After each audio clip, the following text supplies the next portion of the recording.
다음으로 패러그래프 태그에 대해서 살펴보도록 하겠습니다. 키 태그는 HTML 문서에서 단락을 나타내는 중요한 요소입니다. 이 태그는 주로 텍스트 콘텐츠를 구조화하고 가독성을 높이는 데 활용되며 웹페이지의 내용을 명확하게 구분하는 역할을 합니다. 키 태그를 사용할 때 주의할 점은 그 안에 또 다른 키 태그를 삽입할 수 없다는 것입니다. 이는 HTML의 의미론적 구조를 유지하기 위한 중요한 규칙입니다. 다음과 같이 endgt, endlt와 같은 문자 엔티티를 사용하는 이유는 특수문자나 예약된 문자를 HTML 문서에서 표현하기 위해서 사용되는 코드입니다. 그대로 HTML 문서에 사용되게 되면 오류가 나타날 수 있기 때문입니다. 실제로 화면에 표시될 때는 특수기호 그대로 표시되게 됩니다. 다음으로 강조 태그인 strong 태그와 em 태그에 대해서 살펴보도록 하겠습니다. strong 태그는 내용의 중요성이나 심각성을 강조하기 위해 사용됩니다. em 태그는 텍스트를 강조하여 문맥 내에서 강조나 강조의 변화를 나타냅니다. 브라우저의 스타일 시트마다 조금씩 차이는 있겠지만 기본적으로 strong 태그는 굵게 표시되는 폰트 웨이트 볼더라는 스타일이 크롬에서 적용되어 있고 em 태그는 폰트 스타일 이탈릭이라고 해서 기울임 꼴이 적용되어 있습니다. 쉽게 말해 strong 태그는 강한 중요성을 나타낼 때 사용되고 em 태그는 강조나 강세를 표현한다고 생각해 주시면 되겠습니다. 다음으로 앵커 태그를 살펴보도록 하겠습니다. 링크 요소인 A 태그는 웹페이지 제작에 있어 가장 빈번히 사용되는 요소 중 하나입니다. 이 태그는 사용자를 다른 웹페이지로 안내하거나 같은 페이지 내에 다른 위치로 이동시키는 핵심적인 역할을 합니다. A 태그의 주요 속성인 href는 이동할 목적지 URL을 지정하며 이는 외부 사이트나 주소 내부 페이지의 상대 또는 절대 경로가 될 수 있습니다. 타겟 속성은 링크가 열리는 방식을 제어하고 블랭크 속성은 새 탭에서, 셀프 속성은 현재 탭에서, 페런트 속성은 부모 프레임에서, 탑 속성은 최상위 프레임에서 링크를 열게 합니다. 릴레이션 속성은 링크의 관계와 보안 설정을 정의합니다. 노폴로우는 검색 엔진 크롤러의 링크 추적을 방지하고 노오프너와 노레퍼러는 새 탭에서 열린 페이지가 원래 페이지에 접근하는 것을 차단하여 보안을 강화합니다. 익스터널 속성은 외부 링크임을 명시합니다. 이러한 다양한 속성들을 적절히 활용함으로써 웹사이트의 보안을 강화할 수 있습니다. 각 상황에 맞는 속성을 신중히 선택하여 적용하는 것이 중요하며 사용자와 웹사이트 모두를 보호하는 데 도움이 됩니다. 링크를 클릭하게 되면 네이버 사이트로 이동하는 것을 확인할 수 있습니다. 다음은 이미지 태그를 살펴보도록 하겠습니다.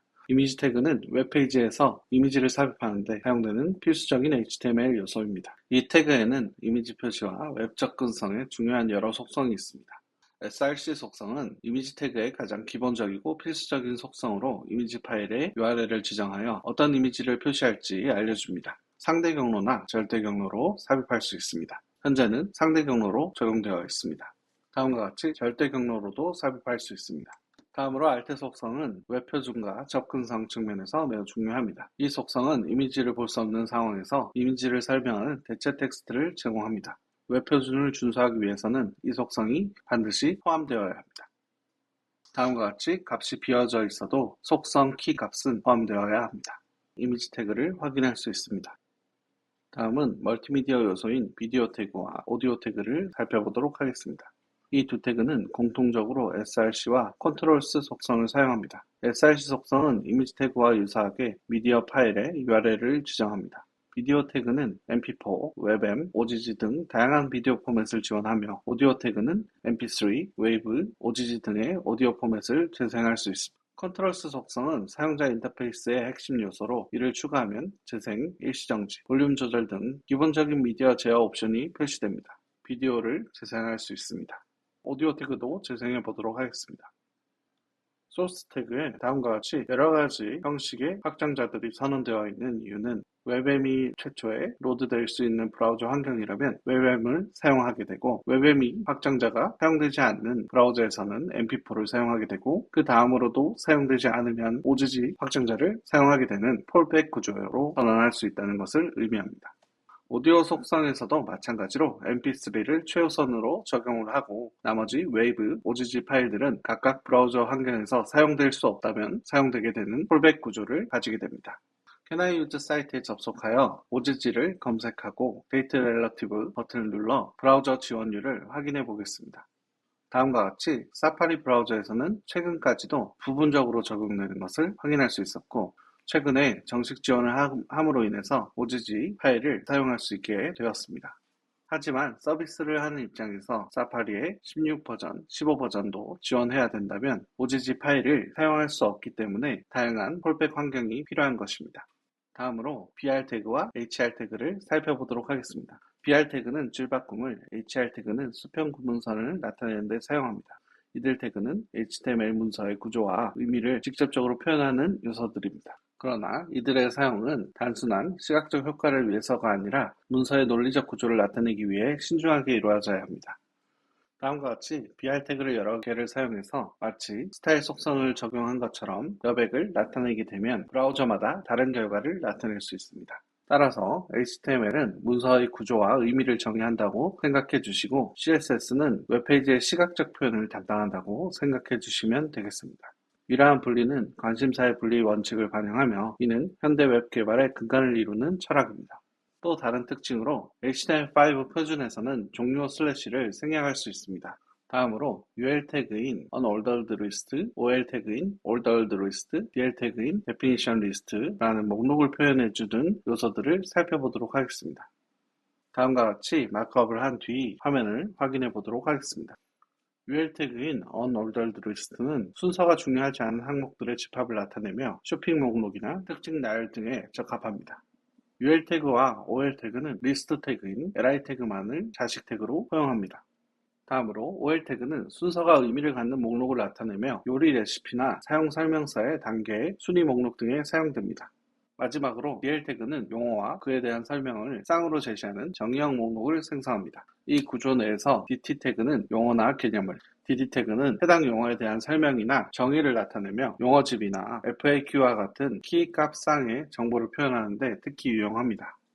HTML에서 자식 요소와 자손 요소는 어떤 요소들의 계층 구조를 설명하는 데 사용되는 용어입니다. 자식 요소는 해당 요소의 직접적인 하위 요소를 나타내고 자손 요소는 어떤 요소의 하위 계층에 속하는 모든 요소를 의미합니다. 여기에서 UL 태그의 자식 태그는 li 태그이지만 UL 태그의 자손 요소는 li 요소도 될 수 있고 스팬 요소와 a 요소도 포함됩니다. 다음으로 HTML 폼 요소에 대해서 알아보도록 하겠습니다. 폼 태그는 사용자 입력을 수집하고 서버로 전송하기 위한 다양한 입력 요소들이 포함될 수 있습니다. 이를 통해 사용자로부터 다양한 형태의 데이터를 수집하고 사용자에게서 입력을 받아 폼 태그로 정의된 내부에서 인풋 요소 등으로 입력받은 내용들을 서밋으로 제출하게 되면 해당 내용은 폼 요소에 의해서 웹서버로 전송되게 됩니다. 주로 서밋은 사용자에게 폼 요소 내부에 있는 제출 버튼을 클릭하거나 엔터키를 누름으로 인해서 발생합니다. 폼 태그에는 다음과 같은 속성들이 있습니다. 액션, 메서드, 네임, 오토컴플리트, 인크립트 이러한 속성들을 활용하여 폼 데이터의 다양한 속성들을 정의하고 서버로 전송하게 됩니다. 인풋 태그는 다양한 속성들을 가지고 있는데 그중 타입 속성을 활용하여 텍스트나 패스워드를 통해 텍스트 인풋과 비밀번호 인풋을 만들어 볼 수 있습니다. 또한 input 태그에 required 속성을 입력하게 되면 전송을 클릭했을 때 이 입력란을 작성하세요 라는 필수 속성을 나타낼 수 있습니다. placeholder 속성으로 id를 입력하세요 라고 작성을 하게 되면 입력하지 않았을 때 입력 필드에 임시 안내 텍스트를 표시하여 사용자에게 입력 지침을 제공합니다. 셀렉트 요소는 다양한 선택지들 중에 하나를 선택할 수 있는 폼 태그이고 라디오 태그는 동일한 이름을 가지고 있는 여러 가지 옵션들 중 하나를 선택할 수 있게 도와줍니다.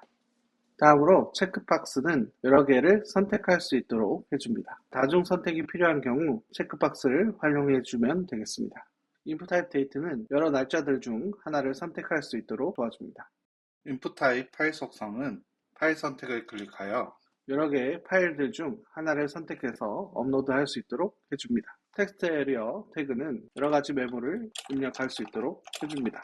마지막으로 폼 초기화 버튼은 리셋 타입으로 지정을 하고 리셋 타입을 지정한 입력 필드를 기본값으로 되돌립니다. 그 다음 서밋 버튼은 제출 버튼이며 이 제출 버튼을 누르게 되면 서버로 데이터가 전송되게 되며 네트워크 탭의 페이로드에서 전송되는 양식에 대해서 확인할 수 있습니다. 이번 장에서는 직접 HTML을 작성하며 헤드 태그에 포함된 내용부터 시작해서 바디 태그 내부의 HTML 요소들의 스펙들에 대해 학습했습니다. 브라우저의 동작 원리가 어떻게 진행되는지 배웠고, 인라인 요소와 블록 요소의 차이에 대해서도 배웠습니다. 헤딩 요소, 문단 요소, 강조 요소, 링크 요소, 이미지 요소, 멀티미디어 요소, 줄바꿈 요소, 목록 요소, 폼 요소 등 자주 사용되는 HTML 요소들을 익혀봤습니다. 이 외에도 다양한 HTML에 대해서 추가적으로 학습하기 위해서는 w3cschool.com을 확인해보세요. 다음 장에서는 HTML 기본 틀을 바탕으로 CSS 속성들을 통해 웹사이트를 조금 더 시각적으로 매력적이고 사용자 친화적으로 만드는 방법을 배워보도록 하겠습니다.